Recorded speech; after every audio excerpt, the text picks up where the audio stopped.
Je jure solennellement.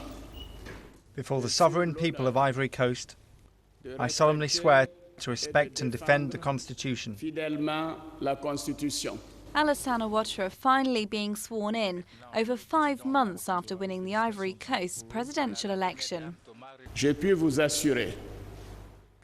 I can assure you that it's the start of a new era of reconciliation and unity between all the daughters and all the sons of our dear Ivory Coast. De notre chère Côte d'Ivoire.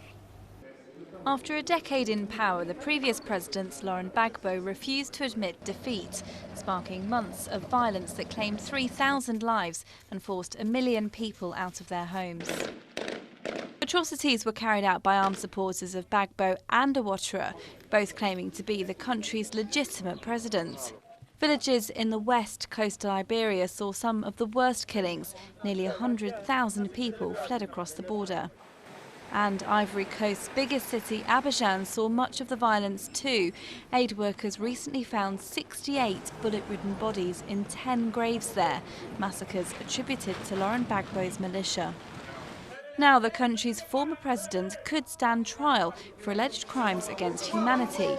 The International Criminal Court says it might launch an investigation with Gbagbo one of its key suspects. And Alassane Ouattara's also announced plans to establish a Truth and Reconciliation Commission, which would hold the former president to account.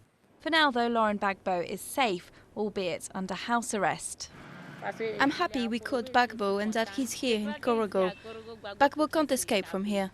On the surface, life is returning to normal here. Banks have reopened, civil servants are being paid again, and children are back at school.